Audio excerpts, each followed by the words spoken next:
Kasalukuyang nagtatago si Rico sa isang baryo sa bayang yon ng Indonesia. Bukod kasi sa overstaying at forged documents niya, nahuli rin sila ng mga kasama niya sa isang illegal na trabaho at wala pang permit. Kaya naman ngayon hinahanap na sila ng batas doon. Ang problema, nagawa ng makatakas ng mga kasamahan niyang Pinoy na kapareho rin ng kaso at violation niya. Nakasakay ang mga ito sa isang bangka patungo sa isa pang transportasyon na gagamitin ng mga ito sa pagtakas. Habang siya naman, dahil sa paghabol sa kanya ng mga pulis ay hindi siya nakapunta agad sa tagpuan. Kaya nahuli siya at hindi na nakasama. Buti na lang napakalayo ng baryong napuntahan niya, kaya malabong masundan pa siya rito. Ang problema na lang niya ngayon ay matutulugan.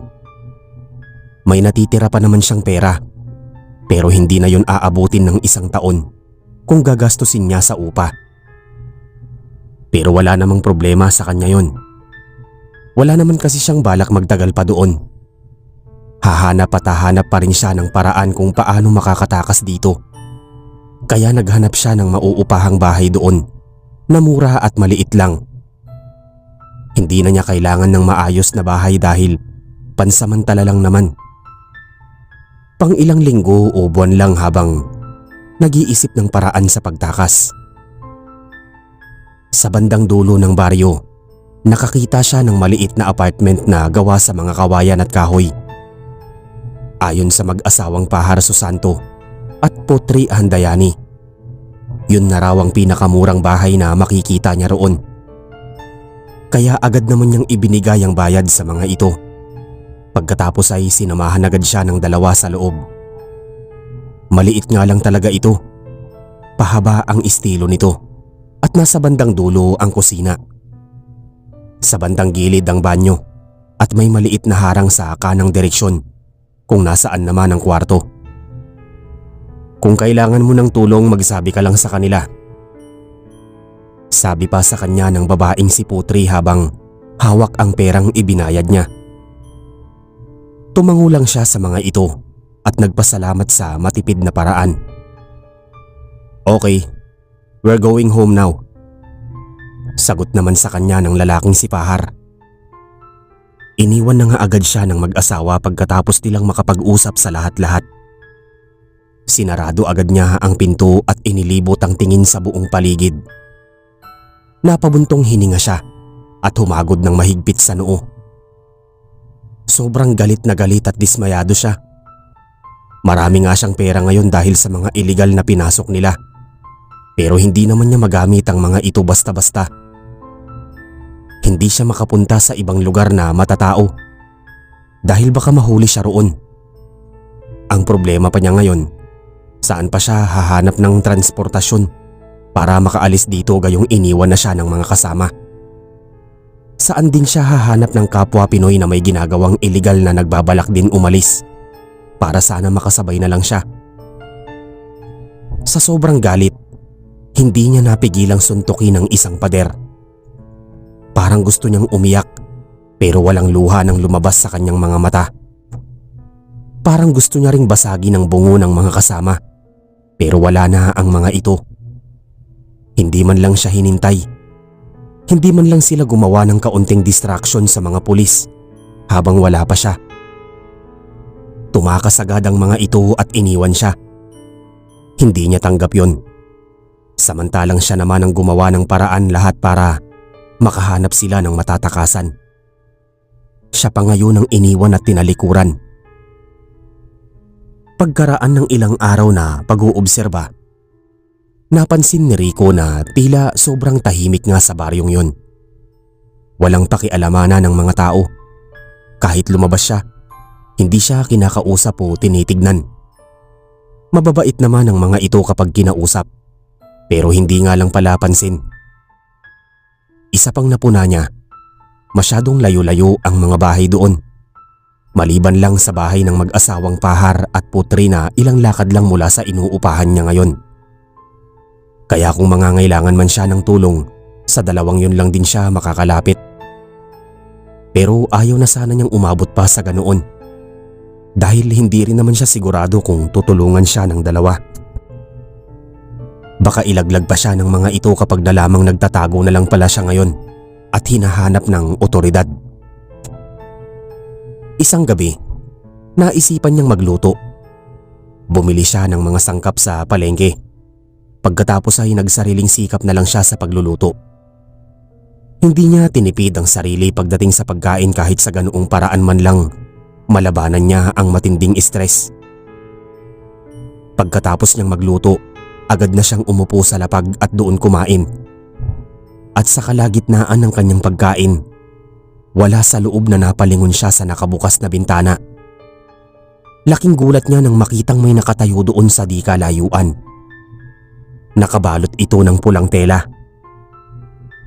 Napatayo siya sa pagtataka at sumilip ng malapitan doon. Pero hindi na niya ito nakita. Tila naglaho na ito sa paligid. Napakamot siya ng ulo. Hindi niya alam kung namamalikmata ba siya o nagsisimula na siyang paglaruan ng imahinasyon dahil sa stress. Sinarado na lang niya ang bintana pagkatapos ay nagbalik muli sa kanyang kinakain. Kinabukasan naman naligo siya sa maliit na banyo. Halos hindi siya gumagalaw dahil napakasikip lang nun. Medyo mababaw rin ang bubong kaya halos sumagi na ang ulo niya. Pagkatapos magsabon ng muka, saglit siyang dumilat para hanapin ang tabo. Laking gulat niya nang makitang may nakasilip sa maliit na bintana ng banyo niya. Ito rin ang nakita niya kahapon sa labas ng bintana. Nababalutan din ito ng pulang tela mula ulo hanggang sa muka. Sa sobrang gulat ay naibato niya rito ang hawak niyang sabon. Pagkatapos ay dali-dali siyang nagbanlaw ng muka gamit ang tabo. At pagdilat niya muli, wala na ang nilalang doon. Napasilip pa siya sa bintana para makasigurado. Pero wala na talaga siyang nakitang tao doon. Agad niyang sinarado ang bintana. Saka siya nagbanlaw ng buong katawan. Labis siyang nangilabot sa nangyari kaya 3 araw siyang hindi naligo mula noon. Hindi na rin siya nagbubukas pa ng bintana. Lalo na sa gabi. Dahil ayaw niyang makita ulit yon. Kinabukasan nagising siya ng madaling araw. Gusto pa sana niyang matulog pero hindi na siya makatulog. Kaya naman naisipan niyang lumabas para magpahangin. Ngunit pagkabukas pa lang niya sa pinto, may natanaw agad siya sa di kalayuan. Nakita niyang muli ang nilalang na nakabalot sa pulang tela. Lumulukso-lukso ito habang tila papalapit sa direksyon niya. Napaatras agad siya at mabilis na sinara ang pinto. Kahit medyo maliwanag na ang langit, hindi pa rin niya maiwasang mangilabot. Doon na siya nagtaka. Ano nga kaya ang nilalang na yon? Bakit ito nakabalot sa pulang tela? At bakit ito nagpapakita sa kanya? Multo nga ba yun? Pero bakit ganoon ang itsura nito? Nang sumunod na araw naman, galing siya muli sa palengke para mamili ng mga bagong sangkap para sa iluluto niya. Pagka-uwi niya nakita niyang nakasilip sa bintana ang pulang nilalang. Nasa loob na ito ng bahay niya. Sa labis na takot ay hindi na siya tumuloy doon. Pagkus ay dumiretso siya sa bahay ng mag-asawang namamahala sa apartment na yon. Kinuwento agad niya sa mga ito ang mga nakikita doon nitong mga huling araw. Pero nagkunot lang ng noo ang dalawa sa kanya. "I really don't know what you are talking about," sabi pa sa kanya ni Putri. "I hope you won't get mad. But I think the house is haunted. It has a ghost," sabi pa niya. Ingles ang pag-uusap nila dahil hindi naman nakakaintindi ng Tagalog ang mga ito. At hindi rin siya gaanong nakakapagsalita ng Indonesian. "Ghost? Like hantu? Maybe it's just your imagination. Because our house is very clean. It does not have any hantu," sagot naman sa kanya ni Pahar. "You maybe try to go somewhere to clean your mind. Maybe you're just under stress," Pahabol pa ni Putri habang ikinukumpas ang mga kamay. Hindi na niya pinahaba ang usapan. Tumangu-tango na lang siya sa mga ito para naman kasing wala ring patutunguhan ang usapan nilang yon. Pagbalik niya sa kanyang bahay, wala na ang pulang nilalang sa bintana at pagbukas nga niya ng pinto, tahimik na tahimik ang loob at walang bakas ng kahit anong multo o nilalang. Pati kwarto at banyo ay sinilip niya. Tahimik din. Pati nga ilalim ng lababo ay tinignan na rin niya, pero wala pa rin. Ngunit sa kabila nun, hindi siya naniniwalang epekto lang ito ng matinding stress na pinagdadaanan niya. Gaya na rin ng sinabi ng mag-asawa kanina.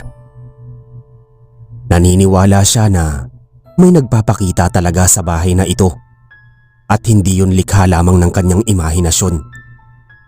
Kung ano man yun ay kailangan niyang malaman upang malaman din niya kung paano ito mapapaalis.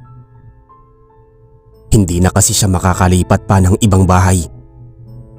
Bukod sa napakahirap maghanap ng bagong matitirhan, hindi rin siya pwedeng pumunta ngayon kung saan-saan dahil baka mahuli pa siya ng mga pulis. Ang lugar na yun lang talaga ang tanging mapupuntahan at mapagtataguan niya.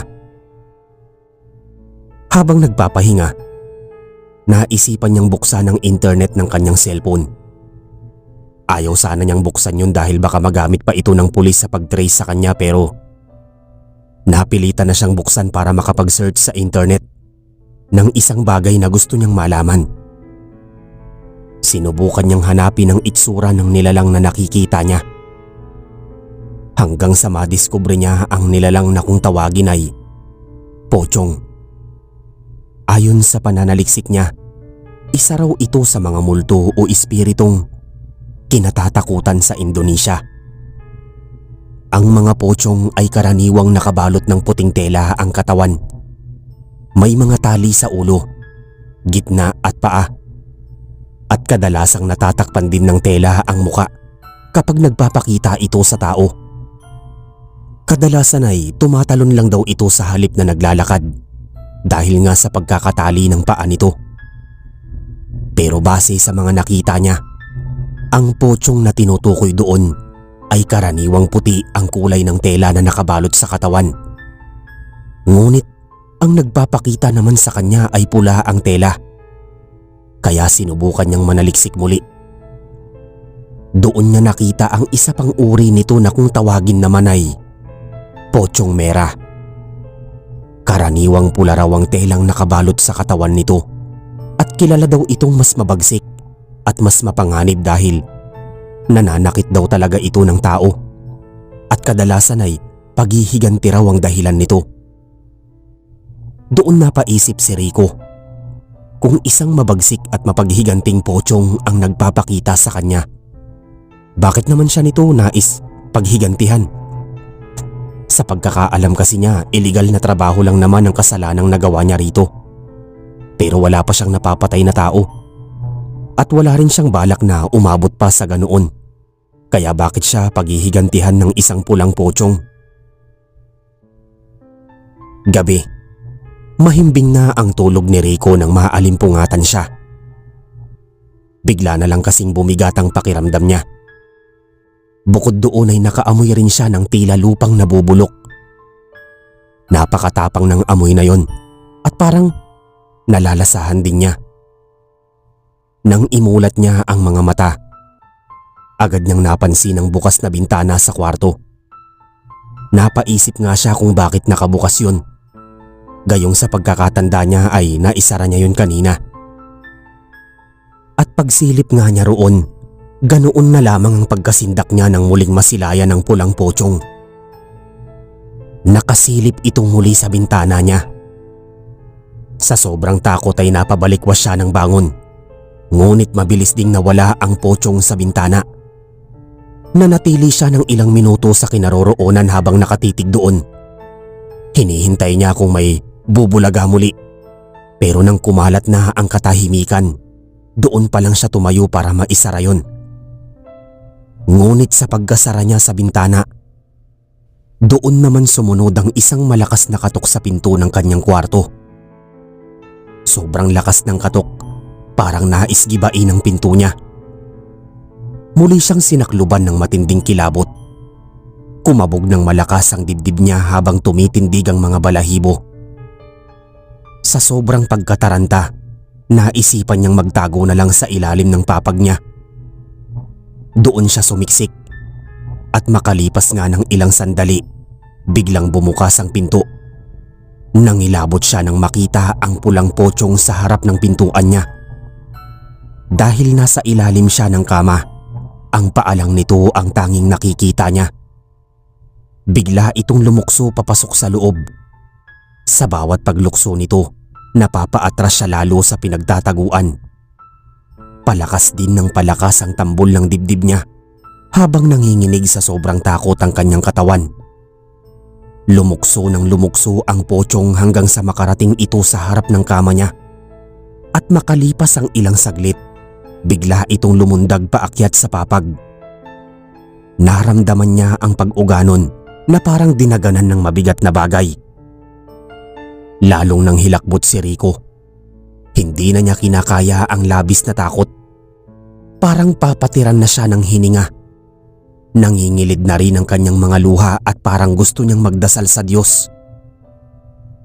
Ang problema dahil sa tindi ng mga kasalanan niya rito, pati na rin sa mga illegal na gawain niya kahit noong nasa Pilipinas pa siya. Parang wala na siyang maiharap na mukha sa Panginoon. Nahihiya na siyang magdasal kahit pakiramdam niya'y wala na siyang pag-asa. At sa kalagitnaan ng kanyang pag-aalinlangan, biglang sumilip ang ulo ng potsong sa ilalim ng papag at nagkatitigan silang dalawa ng mukha nito na nababalot ng tela. Doon tuluyang sumabog ang emosyon ni Rico. Hindi na niya napigilan ng malakas na pagsigaw. Saka siya nagwala sa ilalim ng kama. Maya-maya nakita niyang bumaba ang potsong sa sahig. Pagkatapos ay tumayo ng ilang saglit. Binalot ng matinding pagkasindak si Rico, lalo na nang makita niya kung paano unti-unting natatanggal ang mga tali at telang nakabalot sa katawan ng potsong. At tuwing matatanggal ang mga yon, unti-unti rin niyang nasisilayan ang tunay nitong anyo at pangangatawan. Itim ang balat nito, mabalahibo at matutulis ang mga kuko. Maya-maya ay iniyuko nito ang katawan kaya nasilayan din niya ang pang-itaas nito. Unti-unti ring natanggal ang mga tela at tali doon hanggang sa lumantad na rin ang anyo nito. Ganoon na lamang ang pagkasindak ni Rico. Hindi na isang potsong ang nasa kanyang harapan, kundi isang halimaw na. Malaki ang bibig nito, matatalim ang pangil, nakaluwa ang bulok na mga mata, at mahahaba ang dalawang tenga. Kapiraso lang din ang buhok nito at humaba ang dila sa kapumulupot sa pabilog na hugis. Hindi na nakakilos si Rico sa takot. Naistatwa na lang siya sa kinalalagyan. Ninais niyang sumigaw pero wala nang boses na lumalabas sa bibig niya. At ilang sandali pa, biglang gumapang ang halimaw patungo sa kanya. Wala na siyang nagawa ng lukubin siya nito. Kinabukasan, binisita ng mag-asawang Pahar at Putri ang naturang bahay. Pagpasok nila sa loob, agad silang nagtungo sa may kwarto. At pagkapasok naman nila sa kwarto, doon nila nasilayan ang nakabulagtang katawan ni Rico sa sahig. Wala na itong buhay. Wakwak ang dibdib nito at butas ang ulo. Napangiti ang mag-asawa. Pagkatapos ay kinausap nila ang isa't isa sa wikang Indonesian, kung saan inutusan ni Putri ang asawang si Pahar na ligpitin ang bangkay na yon at sunugin upang wala nang makakita pa. Agad naman yung sinunod ni Pahar at binalot nito sa malaking sako ang bangkay ni Rico. Saka dinispat siya sa labas. Kung alam lang ni Rico, may anak na halimaw ang mag-asawang yon. Ginamit nila ang bahay na ito para makakuha ng biktima. Lahat ng tumitira dito ay ginagawa nilang alay sa kanilang anak, na tanging dugo at laman lang ng tao ang kinakain. Nagpapanggap na pulang potsong ang nilalang sa una para paglaruan ng biktima. At kapag nais na nitong paslangin ang biktimang yon, doon nito ilalantad ang tunay nitong anyo bilang isang mabangis na halimaw. At sa ganoong paraan, nagwakas ang masaklap na buhay ng lalaking si Rico.